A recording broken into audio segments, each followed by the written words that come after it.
Very happy evening, friends. In today's session, we will be beginning with this poem, Wandering Fingers. இதெல்லாம் பார்க்க போறோம். இந்த poem யார் எழுதியிருக்கானா சரோஜினி நாயுடு அவர்கள் எழுதியிருக்காங்க. So let me begin with a small quote about music. Okay, music is a silence that would have us laugh and sing and dance. நம்மள வந்து சிரிக்க வைக்கும், நடனம் ஆட வைக்கும். அதோட நம்மள உறுதுணையா நம்மள வந்து ஈர்த்துக்கும் இல்லையா? will definitely change our mood.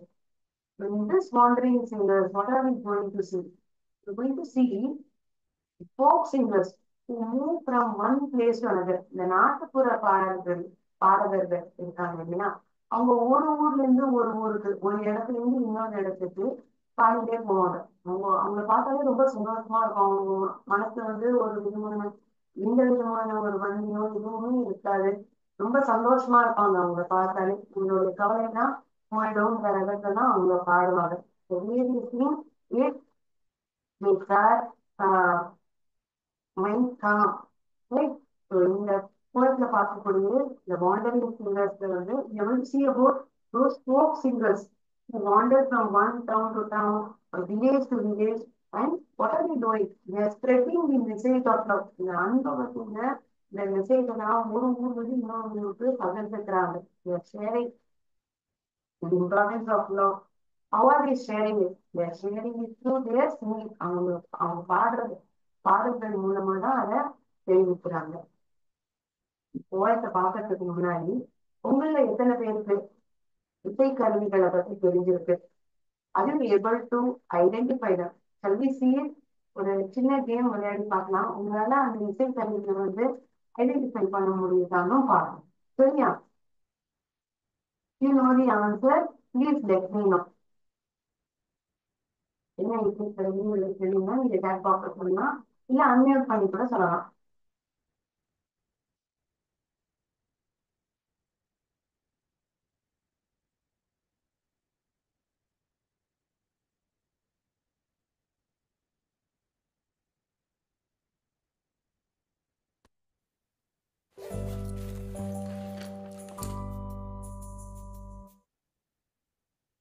And someone guess what is this musical instrument?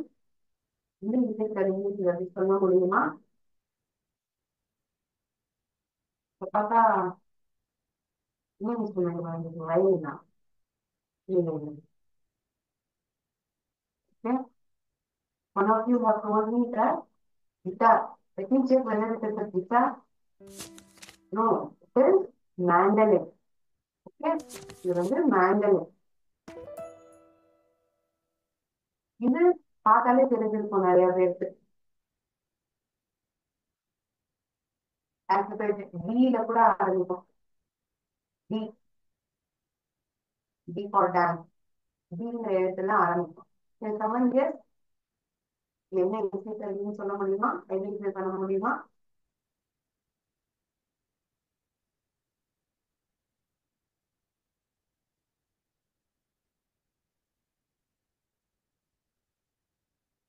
Perfect. One of you have guessed it correctly. Thank you. It is drum. Keep going. இதே போல பதில கண்டுபிடிச்சே இருங்க. இது கிருஷ்ணர் வச்சிருக்கார். இது வந்து ஃபுல்லா முழங்கு போட்டாங்க.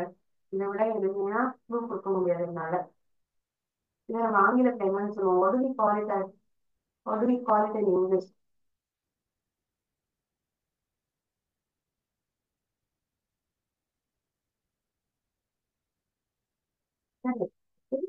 Flute. சரியா கண்டுபிடிச்சீங்க. இது இசைக்கருவி. இந்த கச்சேரிகள்லாம் நீங்க கவனிச்சிருந்தீங்கன்னா இருக்கும். இந்த பாடகர்களுக்கு பக்கவாத்தியமா இவங்க இருப்பாங்க இந்த வாத்தியத்தை வச்சுட்டு.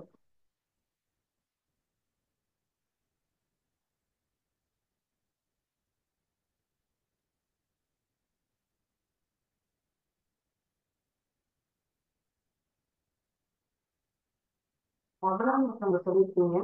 தபலாவா இது? நீங்க செக் பண்ணி பார்ப்போமா? மிருதங்கம். இது வந்து என்ன? மிருதங்கம்.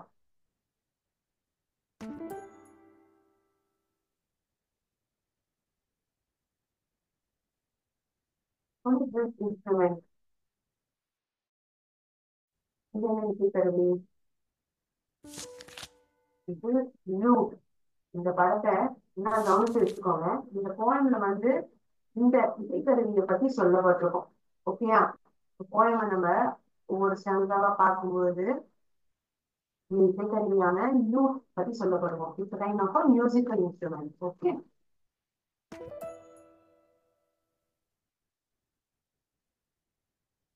This one is yes. It is guitar. இதுதான் guitar. ஓகேயா? முன்னாடி முதல்ல பார்த்தது வந்து நீங்க mandolin. இதுதான் guitar. கரெக்டா கண்டுபிடிச்சீங்க.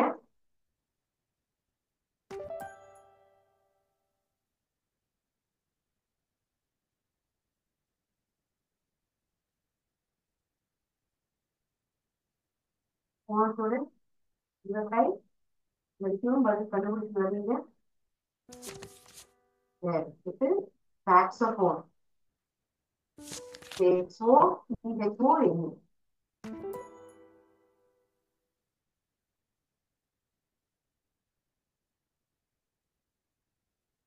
என்ன சொல்றாரு ஐயா? பாடத்தை வந்து நீங்க இந்த இசைக்கருவியை பார்த்துருக்கீங்க.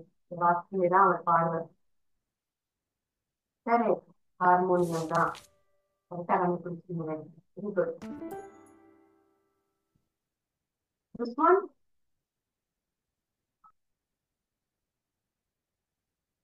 this is tabla. Okay, tabla. கரெக்டியா?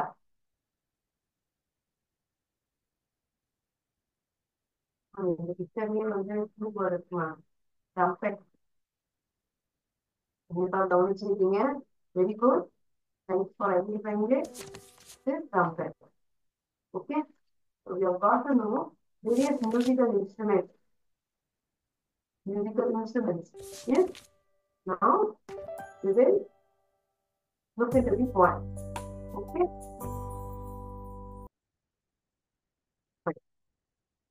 வெவ்வேறு இசைக்கருவிகளை வந்து நம்ம பார்த்துட்டோம். இந்த போயத்தை பார்க்கக்கூடிய இந்த லூட்டுங்கிற மியூசிக்கல் இன்ஸ்ட்ருமெண்ட்டுமே எப்படி இருக்குங்கிறதையும் பார்த்து தெரிஞ்சுருக்கோம். முதல்ல நம்ம இந்த போயத்தை வந்து வாசித்து பார்க்கலாம். Where the voice of the wind calls our wandering feet through echoing forest and echoing street, with lutes in our hands, ever thinking we roam. All men are kindred, the world is our home.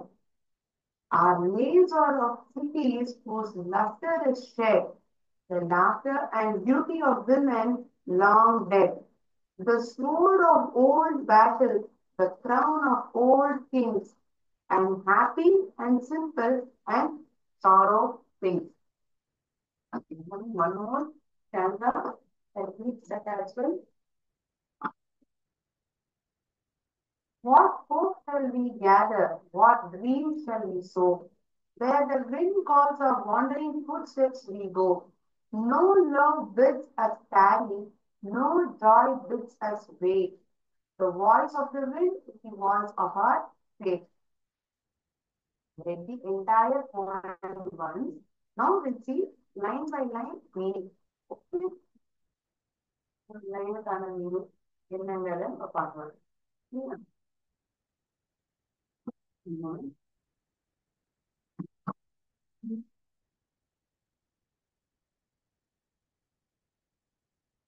ஏற்கனவே சொன்ன மாதிரி wandering சிங்கர்ஸ்ங்கிற போயத்துல நம்ம என்ன பார்க்க போறோம்? கூட்டமாக போகக்கூடிய இந்த நாட்டுப்புற பாடகர்கள் ஒவ்வொரு நகரத்திலிருந்தும் கிராமத்திலிருந்தும் மாறி மாறி போறாங்க. தன்னுடைய அன்பை வந்து இது மூலியமா வெளிப்படுத்தாங்க. அவாதி expressing their love, expressing their love to the songs that they sing. Okay, they are spreading the message of love to their singing. அந்த அன்பை வந்து எப்படி வெளிப்படுத்தாங்கன்னா அவங்க பாடக்கூடிய பாடல்கள் அது மூலியமா தான் அவங்க வெளிப்படுத்துறாங்க. The band of folk singers who move from town to town or to village, yes, spreading the love through singing. அதுதான் இந்த ஃபர்ஸ்ட் லைன்ல சொல்லப்பட்டிருக்கு. Where the voice of the wind calls our wandering feet through echoing street and through their echoing forest and echoing street. So this group of folk singers இந்த நாட்டுப்புற பாடல்கள் வந்து ஒரு கிராமத்திலும் சரி நகரப்புறத்திலும் போறாங்க. என்ன சொல்ல வராங்க அவங்க? தன்னுடைய மெசேஜான இந்த அன்பை வந்து தன்னுடைய பாடல்கள் மூலியமா வந்து வெளிப்படுத்த பாக்குறாங்க. The voice of the wind here it symbolizes the welcoming tone of the song that keeps echoing through the forest and the streets. அவங்க பாடினே போறாங்க இல்லையா, வீதி வீதியா பாடினே போறாங்க. அவங்க கையில வந்து இந்த நியூட்டுங்கிற இசைக்கருவி வாசிச்சுட்டே அவங்க போறாங்க. இந்த மாதிரி வாசிச்சுட்டு போக அவங்க பாடல் பாடுறாங்க இல்லையா, அந்த பாடல்கள் வந்து அந்த தெருக்களாகட்டும் அந்த காடுகளாகட்டும் அது எதிரொலிச்சுட்டே இருக்கு. எதிரொலிக்கிறதுங்கிறது தான் எக்கோயிங் நம்ம ஆங்கிலத்துல சொல்றோம். எக்கோயிங் ஃபாரஸ்ட் அவங்க போற பாதை அது வந்து காடா இருக்கலாம், வீடுகளா இருக்கலாம், அது வந்து எதிரொலிச்சுட்டே இருக்கு. ஏன்னா அவங்க அவ்வளவு குதூகலமா சந்தோஷமா பாடுறாங்க. தன்னுடைய கையில வந்து அந்த இசைக்கருவியான நியூட்ட வாசிச்சு அவங்க மாட்டு போயிட்டே இருக்காங்க. All men are kindred, the world is our home. அவங்க வந்து தன்னுடைய வீடையே வந்து இந்த உலகத்தையே வந்து தன்னுடைய வீடா வந்து நினைச்சுட்டாங்க. ஊர்ல அங்க ஒவ்வொரு இடங்களுக்கும் போற மக்களை வந்து சந்திக்கிறாங்க இல்லையா, அவங்களாம் தான் உறவுக்காரங்க அப்படிங்கிற எண்ணமும் அவங்களுக்கு வருது. So wherever they go, to the tourist street or the forest they move in, they consider people in that place as their relation. அந்த இடத்துல இருக்கக்கூடிய மக்களை வந்து உறவினர்களாகவும் அந்த வீதியா பாடி போறதையா இருக்கட்டும், அந்த காடுகள்ல பாடிட்டு போறத தன்னுடைய உறவுக்காரங்கன்னா அவங்க நினைச்சுட்டு பாடிட்டு போறாங்க. இப்ப நம்ம கவனிக்க வேண்டிய ஒரு விஷயம் கிண்ட்ரெட். கிண்ட்ரெட் அப்படின்னா ரிலேஷன். கிண்ட்ரெட் அப்படின்னா என்ன? ரிலேஷன்.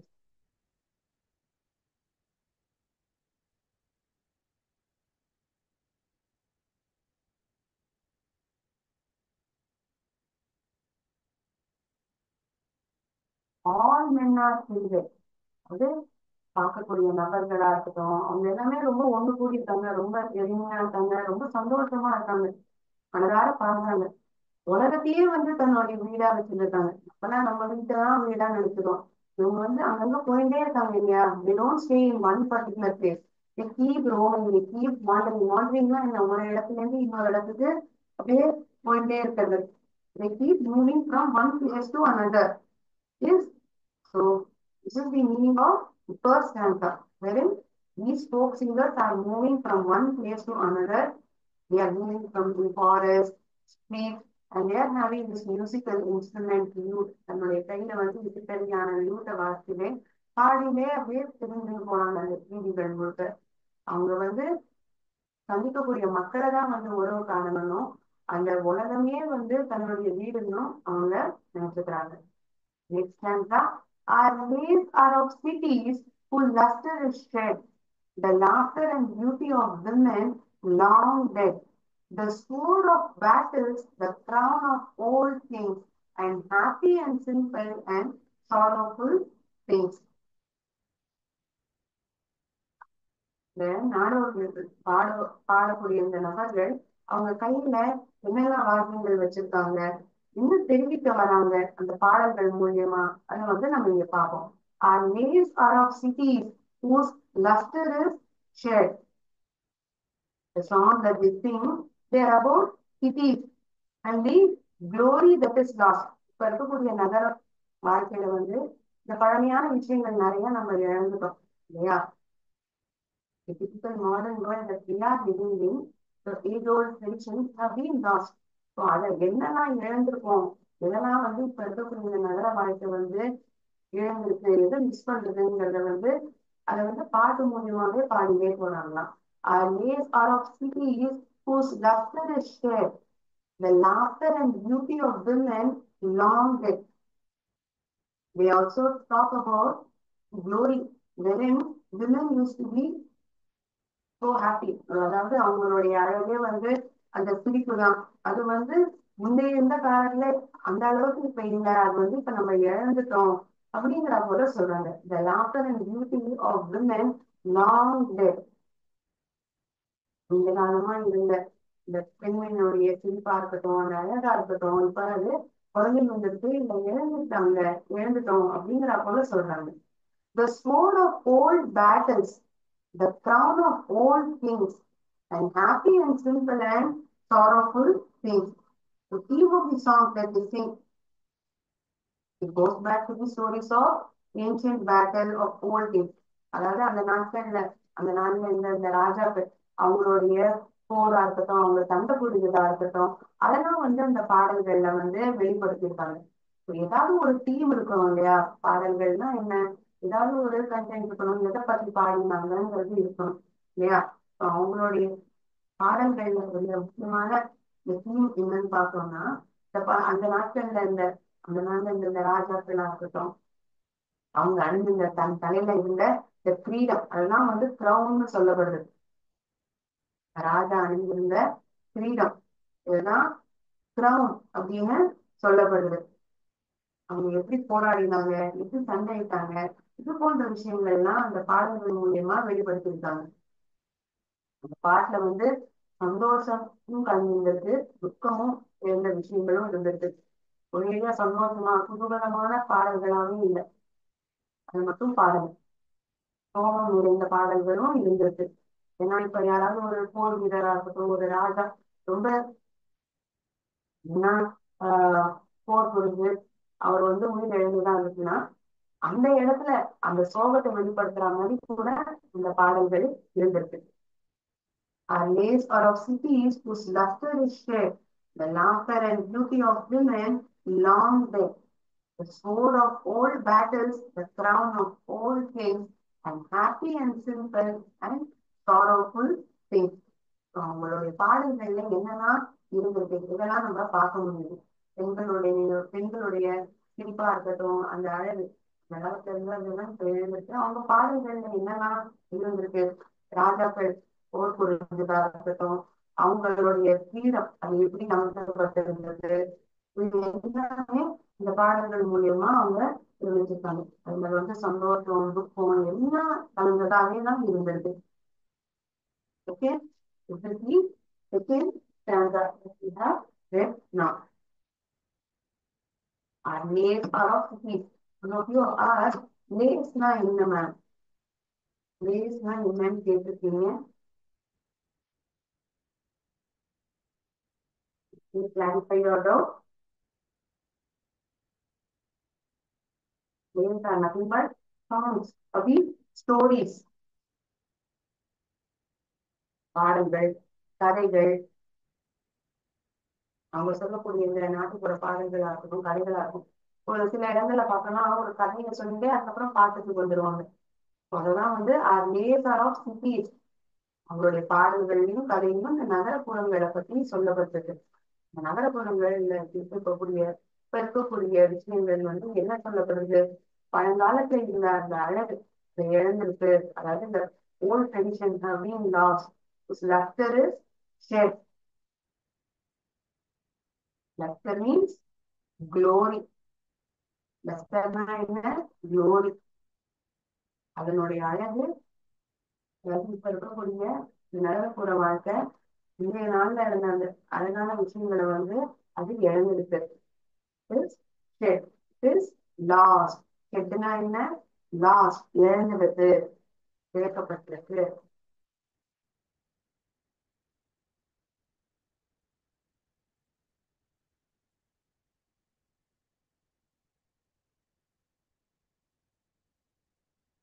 போர்னா வால்.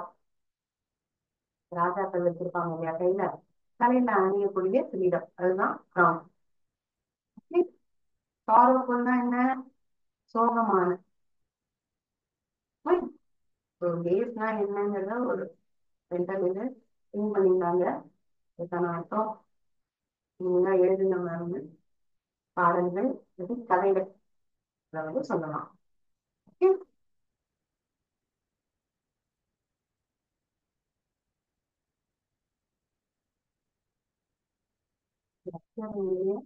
அதுதான் நூல்.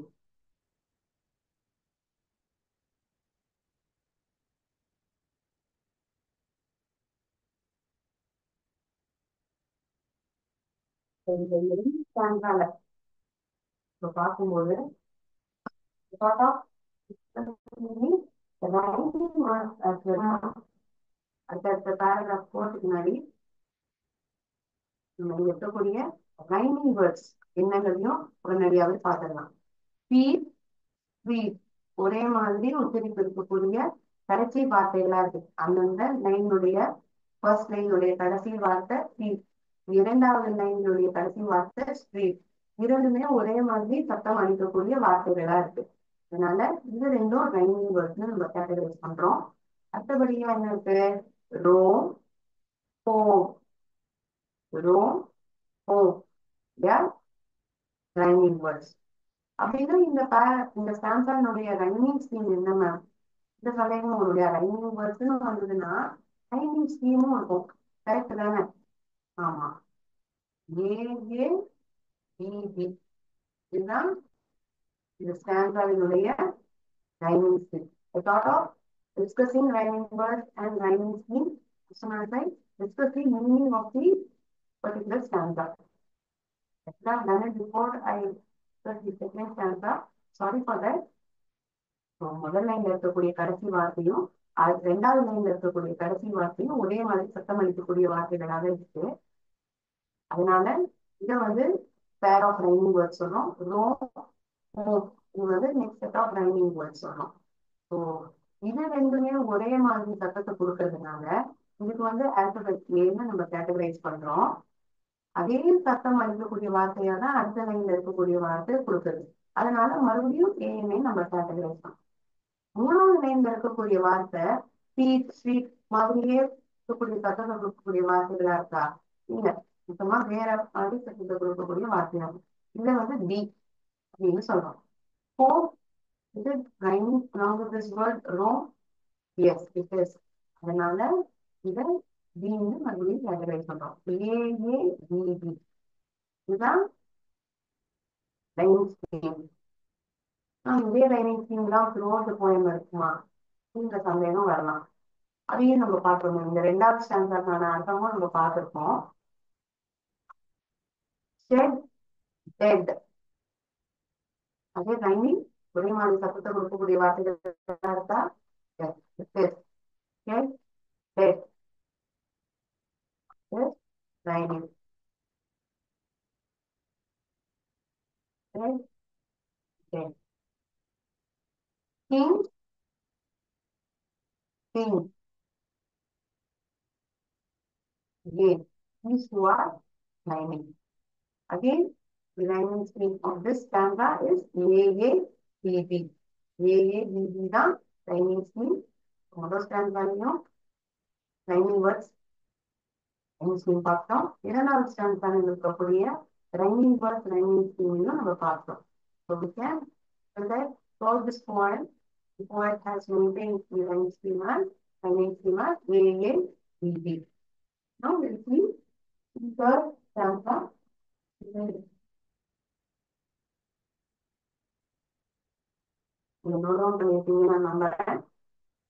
What hope shall we gather?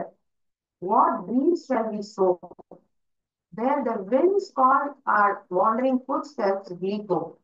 No love bids us tarry, no joy bids us wait. The voice of the wind is the voice of our faith. நானடிகளா இருக்கக்கூடிய இந்த பாடகர்கள் அவங்களுக்குன்னு எந்த விதமான ஒரு கனவோ ஒரு நம்பிக்கையோ அவங்களுக்குன்னு எதுவுமே கிடையாது. They're not having any particular hope or dream on their own. Wandering singers, அதாவது இந்த நாடோடிகளா பாடிட்டே போகக்கூடிய இந்த பாடகர்கள் wandering singers,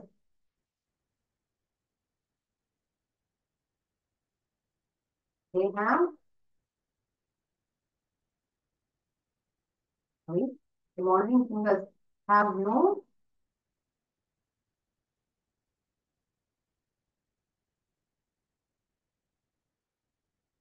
dreams or hopes. எந்த விதமான தனக்குன்னு ஒரு கனவோ ஒரு எதிர்பார்ப்போ அந்த மாதிரி எதுவுமே இல்லை. அவங்க அப்படியே போயிட்டே இருப்பாங்க பாதியிலே. இந்த ஊர்ல பாடிட்டோமா, அடுத்தது இந்த ஊருக்கு போலாம், என்ன தலைப்பை வச்சு நம்ம பாடல்களை பாடலாம். அதுதான் அவங்களுடைய எண்ணமானது. They keep moving where the wind falls. எங்கெங்க வந்து அந்த காத்து அழைக்கிறதோ காத்து போகணும், வாக்குல போயிட்டே இருக்கோம்னு சொல்லுவோம் இல்லையா, அதே போல அவங்க மட்டும் நகர்ந்துட்டே இருக்காங்க. இப்போ wherever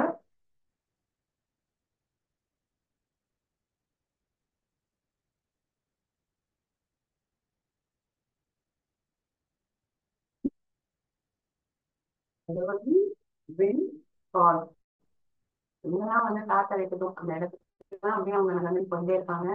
அவங்களுக்குன்னு ஒரு தனிப்பட்ட ஒரு எதிர்பார்ப்புகளோ இல்ல ஒரு லட்சியமோ கனவுகளோ எதுவும் கிடையாது. மட்டும் போயிட்டே இருக்காங்க பாடிண்டே.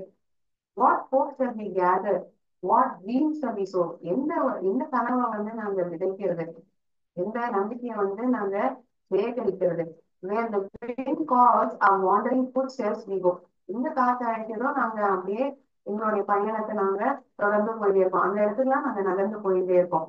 நோ லவ் திஸ் இஸ் டேரி. டேரி அப்படின்னா என்ன? காத்திருக்கிறது, இல்ல ஒரு தாமதப்படுத்துறது அப்படின்னு சொல்லலாம். டேரி.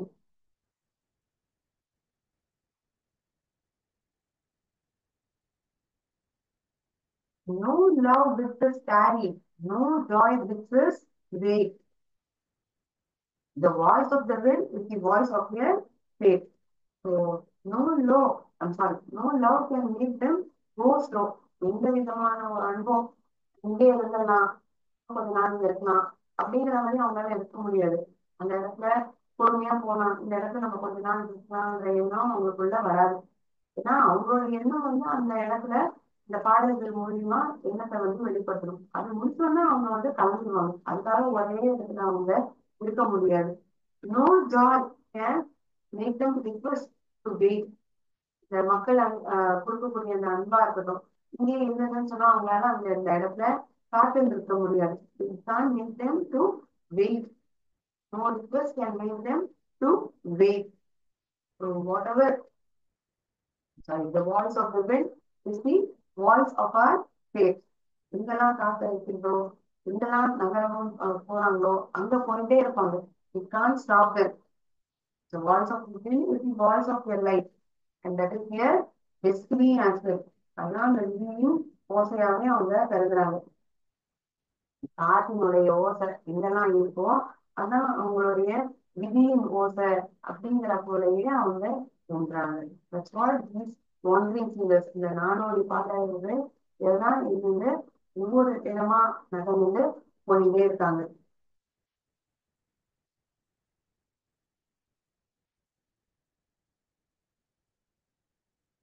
Here we come across this word so, SOW, விதைக்கிறது, plant. எந்த கனவை வந்து நாங்க விதைக்க முடியும், எந்த நம்பிக்கையை வந்து நாங்க ஒண்ணு சேர்க்க முடியும். What hope shall we gather, what dreams shall we sow. இதெல்லாம் வந்து எங்களை காத்து அழைக்கிறோ அந்தந்த இடத்துக்கு நாங்க அப்படியே போயிட்டே இருப்போம். எங்களுடைய கால் பதிவு வந்து அந்தந்த இடங்கள்ல இருக்கு. எல்லாரும் ஒரு இடத்தையும் தடுத்து நிப்பாட்ட முடியாது. எந்த ஒரு அன்பா இருக்கட்டும், சந்தோஷமா இருக்கட்டும், இங்க வந்து தடுக்க முடியாது. காற்றினுடைய ஓசை தான் எங்களுடைய விதியின் ஓசை அப்படின்னு சொல்லி இந்த போயமானது முடிக்கப்படுகிறது. The voice of the wind is the voice of our faith. That is the meaning of the third stanza. Okay? Faith அப்படின்னா என்ன? தலையெழுத்து.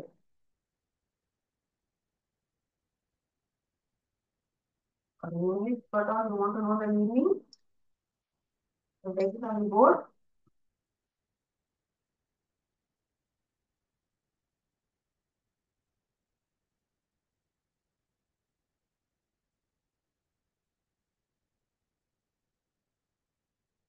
Destiny சொல்லலாம்.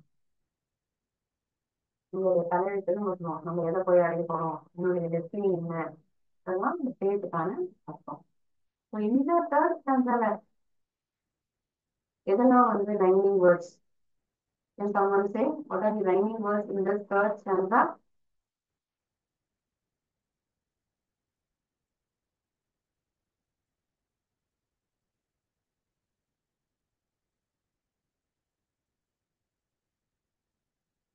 What hope shall we gather, what dreams shall we sow? Where the wind calls our wandering footsteps we go. No love bids us tarry, no joy bids us wait. The voice of the wind is the voice of our fate. So in this stanza, so go. இந்த இரண்டு வார்த்தைகளும் set of rhyming words. Wait, wait, and wait. We have the set of rhyming words which tells us in this stanza again we come across the rhyming scheme as AABB. AABBங்கிற rhyming scheme தான் இங்கேயும் follow பண்ணப்பட்டிருக்கு. Okay, today written we have seen the meaning of the four wandering singers written by Sarojini Naidu.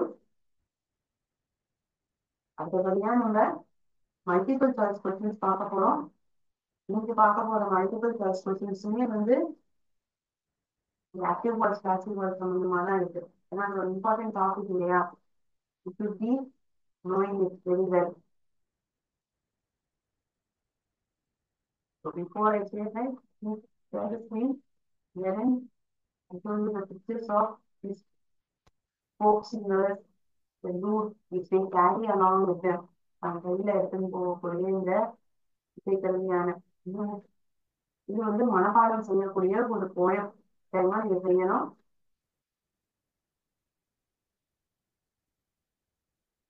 Sarojini Naidu has written this poem. It's a famous Indian poet and a major freedom fighter. சுதந்திர போராட்ட வீரரா இவங்க இருந்திருக்காங்க. She was given as official Bharat Kokila, the nightingale of இந்தியாங்கிற பட்டம் வந்து இவங்களுக்கு தான் தரப்பட்டது. First left on account of her beautiful poems and songs. ரொம்ப அழகான கவிதைகளும் பாடல்களும் கொடுத்திருக்காங்க. அதனாலதான் இந்த பட்டமான நைட்டிங்கேல் ஆஃப் இந்தியாங்கிறது இவங்களுக்கு தரப்பட்டது. லூட் இந்த போயம்ல வரக்கூடிய இந்த இசைக்கருவி இதுதான்.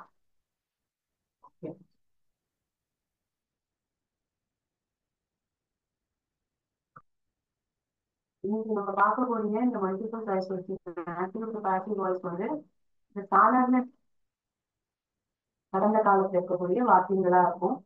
இப்போ பாஸ்ட் டென்ஸ் இருக்கக்கூடிய சென்டென்ஸா இருக்கும்.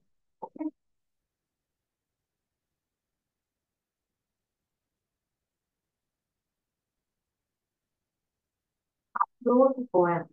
நான் ஒரு கவிதையை எழுதினேன். நான் ஒரு கவிதையை எழுதினேன். A poem was wrote by me. A poem was written by me. A poem written by me.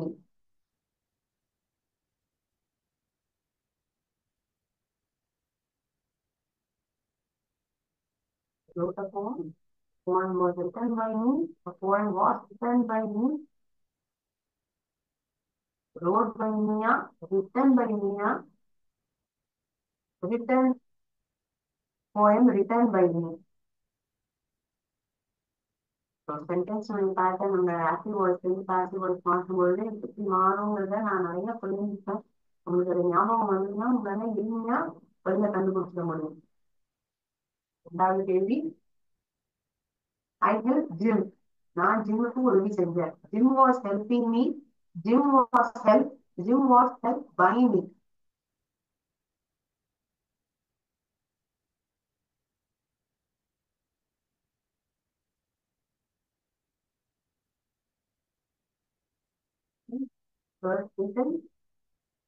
She bought 2 apples. அவள் 2 ஆப்பிள் பழங்களை வாங்கினாள். She bought 2 apples. 2 apples were bought by her. 2 apples were bought. 2 apples were being bought. வாங்கி கொண்டே இருக்கப்பட்டது அப்படின்னு சொல்லுவோமா இந்த சென்டென்ஸை நம்ம passive வாய்ஸ்ல மாற்றும்போது? Do we write in this manner? நான் என்ன சொல்லியிருக்கேன், காலத்தை வந்து ஒரு பொருள் நம்ம மாற்ற மாட்டோம். பாசிவ் வாய்ஸ்ல எழுதுறது ஆப்ஜெக்ட் வந்து சப்ஜெக்ட் இடத்துக்கும் சப்ஜெக்ட் ஆப்ஜெக்ட் இடத்துக்கும் போகும். எழுதக்கூடிய விதம் மாறுமே தவிர காலமானது ஒருபோதும் மாறாதுன்றது தான் நான் சொல்லியிருக்கேன். My mother baked a cake. என்னுடைய அம்மா ஒரு கேக்கை செய்தார்கள். Baked. Cake was baked by my mother. A cake was baked. A cake was being baked.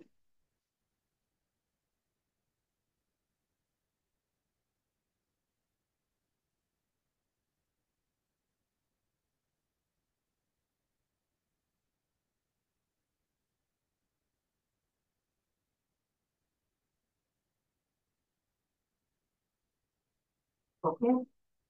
Without maybe the teacher read the book. The teacher read the book. The book is being read. The book is being read by the teacher. The book was read by the teacher. Ma'am இது ரீடுல இருக்கு. நீங்க என்ன சொன்னீங்க? இப்பர் past டென்ஸ்ல இருக்கக்கூடிய sentence தான் சொன்னீங்க. Good doubt. One second, I have to delete this doubt. Here, the verb, it is not in past tense. Is it so? If it clarified their doubt, right? ரீட்ஸ்னு இருக்கும். எதிர்காலத்தில் இருக்கக்கூடிய வார்த்தையில இந்த பெயர் சொன்னாலும் எப்படி இருந்திருக்கும்? ரீட்ஸ் அப்படின்னு இருந்திருக்கும். டீச்சர் ரெட், ஆசிரியர் படித்தார், புத்தகத்தை படித்தார். ஒருவேளை இந்த நிகழ்காலத்தில் இருக்கக்கூடிய வாக்கியமா இருந்ததுன்னா எப்படி இருந்திருக்கும்? அதையும் நான் உங்கள்கிட்ட சொல்லிடுறேன். டீச்சர் ரீட்ஸ், ஆசிரியர் புத்தகத்தை படித்துக் கொண்டு இருக்கிறார், படிக்கிறார். சாரி, ஆசிரியர் புத்தகத்தை படிக்கிறார், படித்தார். ரெட் தி புக்குன்னா நான் உச்சரிக்கிறேன். ரீட் புக்னா படிக்கிறாங்க அப்படிங்கிற அர்த்தம். அது நிகழ்காலத்தில் இருக்கக்கூடிய சென்டென்ஸ் சொல்லியிருக்கோம். I hope the doubt is clarified. வந்து இது ஜவாபை பார்த்து ஆப்ஷன்ஸ் இல்லையே மேம்ங்கிற மாதிரி சொன்னாங்க. அந்த டவுட்டுக்கான கிளாரிஃபிகேஷன் வந்து 6வது கேள்வி. I prepared pizza for everyone in the house. நான் வீட்டில் இருக்கக்கூடிய எல்லாருக்கும் பீஸாவை ப்ரிப்பேர் பண்ணேன். Pizza was prepared for everyone in the house by me. Pizza was prepared for everyone. None of the above.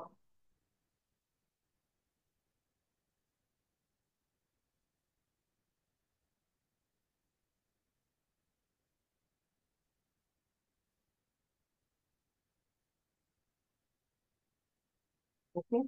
Seventh question. The children sang a song. குழந்தைகள் ஒரு பாடலை பாடினாங்க. Children sang a song. Song was sung by the children. A song was sung. A song was sang by the children. பாடுறதுன்னா sing. பாடினாங்க அப்படின்னா sang. Past participle என்ன? அதுவும் sang தானா இல்ல வேற ஏதாவது வார்த்தையா? Think. Think for you to think. Next question. Lina drove a car. Leena காரை ஓட்டினாள். காரானது லீனாவால் ஓட்டப்பட்டது. காரானது லீனாவால் ஓட்டப்பட்டது அப்படிங்கிறத இங்கிலீஷ்ல எழுதணும். எப்படி எழுதுவோம்? A car was driven by Leela. A car was driven on none of the above.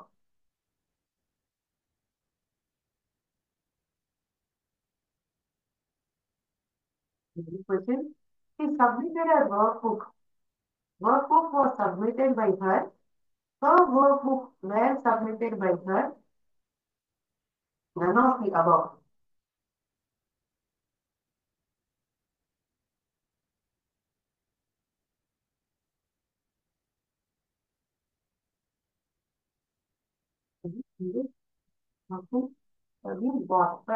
Her workbook was submitted by her.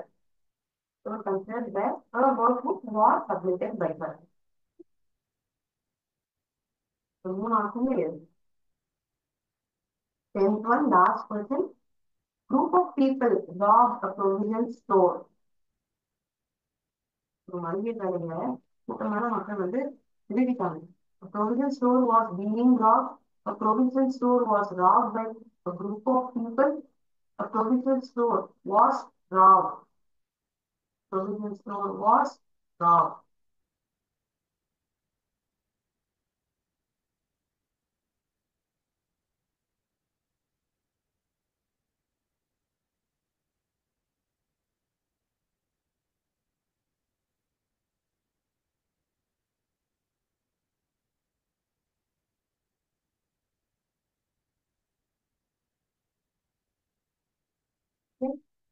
I hope everyone would have written the answers.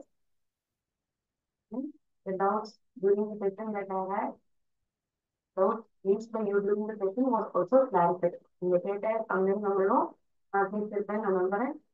இதோட நான் இந்த session என் பண்ணிக்கிறேன். இந்த செஷனை நம்ம சந்திக்கலாம். வாழ்க பாரதம், வெல்க தமிழகம். நன்றி, வணக்கம்.